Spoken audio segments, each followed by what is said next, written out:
സൈനിക് സ്കൂളിലെ ജീവിതശൈലി ചിലപ്പോൾ കഠിനമായി തോന്നാം. പക്ഷേ ഈ ലോകം പഠിപ്പിക്കുന്ന കുറെ കാര്യങ്ങളുണ്ട്.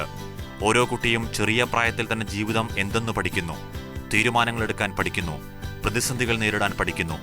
എന്തിലുമുപരി ഒരു മനുഷ്യന് പ്രധാനമായി വേണ്ട അച്ചടക്കം എന്തെന്ന് പഠിക്കുന്നു. What we are aiming at is all-round development. All-round development ഒരു മേജർ പോർഷനാണ് ടു ടേക്ക് റെസ്പോൺസിബിലിറ്റി. അത് at all levels, right from class 7th onwards. ഇവിടെ സ്കൂൾ 6th തുടങ്ങുന്നത്. For the first year there is no responsibilities given except class monitor. അത് കഴിഞ്ഞ് 7th തൊട്ട് a child is made responsible at least for a fellow being in class 6. പുതുതായിട്ട് വരുന്ന ഒരു 6ാം ക്ലാസ്സുകാരനെ is given under his care. അപ്പോൾ തൊട്ട് he starts taking responsibility. Class 8th he looks after one wing in sub junior houses. Class 9th he looks after 2. അങ്ങനെ ഗ്രഡേഷൻസിൽ പോയിട്ട് class 12th we have quite a number of people who have already done some sort of responsibility, അല്ലെങ്കിൽ who will be doing some sort of responsibility. That is very important. എന്നാൽ മാത്രമേ he will understand what goes into trying to organize things, what goes into trying to manage things, what goes into trying to groom people. ഈ ഒരു ഇത് മനസ്സിൽ സ്വന്തമായിട്ട് വരുമ്പം it helps him also.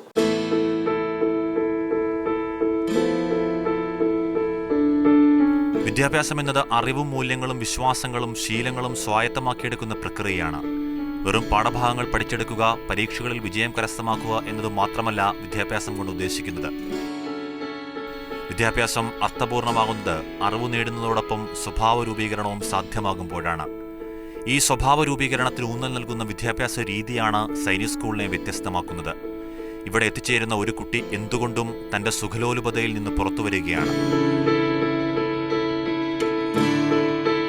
The best part of this institution is the teachers are available for the child 24/7, and all the children are under the house masters and all other masters who not only take care of their academic pursuits but also ensure that informally they are groomed well to become useful and productive citizens in the country.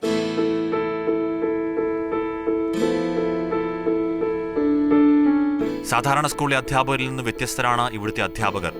ഇവരുടെ ശിക്ഷണ പാഠവും പാഠ്യവിഷയങ്ങളിലുള്ള അവബോധവും എടുത്തു പറയേണ്ടതാണ്.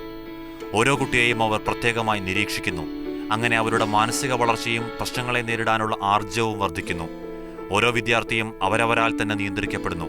അതുകൊണ്ട് കുട്ടികൾ തമ്മിൽ ആരോഗ്യപരമായൊരു മത്സരം എല്ലാ കാര്യത്തിലും കാണാൻ കഴിയും. ക്ലാസ് മുറികളിലെ പഠനം കഴിഞ്ഞാൽ പിന്നെ ഇടവേളയായി.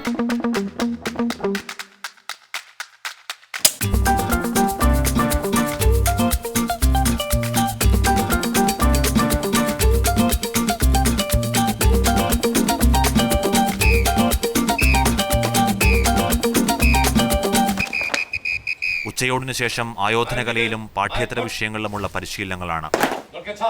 അവരവരുടെ താൽപ്പര്യമനുസരിച്ച് കുട്ടികൾ തന്നെ അവരുടെ മേഖല തിരഞ്ഞെടുക്കുന്നു.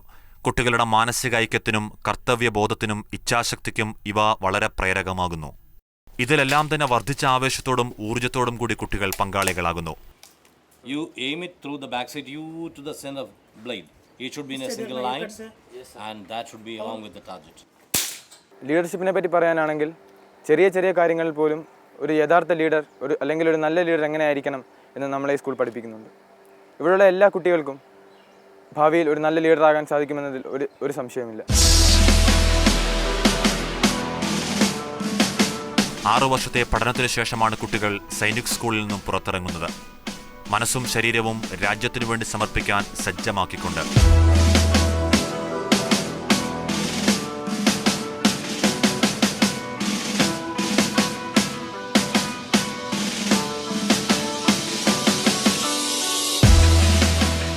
കുട്ടികൾ ചേർന്ന് കഴിഞ്ഞാൽ അവരുടെ എല്ലാ ആവശ്യങ്ങളും, ആഹാരം മുതൽ വെള്ളം, വെളിച്ചം, ഈ കാര്യങ്ങളെല്ലാം തന്നെ സ്കൂളിനകത്ത് തന്നെയാണ് സംവിധാനം ചെയ്തിട്ടുള്ളത്. അതിനുള്ള പ്രവർത്തനം സ്കൂൾ അഡ്മിനിസ്ട്രേഷൻ നേരിട്ട് നിർവഹിക്കുന്നു.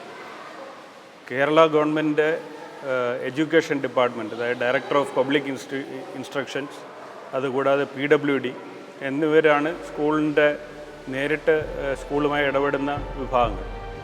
അവരിൽ നിന്നുള്ള സഹായങ്ങളും മെയിൻ്റനൻസിനും വേണ്ടിയുള്ള കാര്യങ്ങളും അവരുമായി ആശയവിനിമയം നടത്തുന്നതും സ്കൂൾ അഡ്മിനിസ്ട്രേഷനാണ്.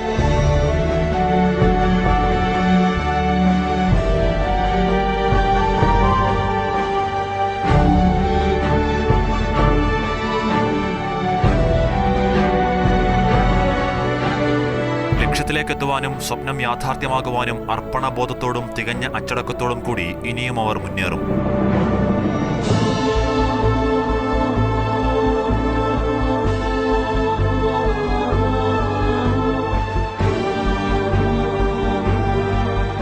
ഈ കുരുന്നുകളിലായിരിക്കും നാളെ ഭാരതത്തിന്റെ ഭാവി.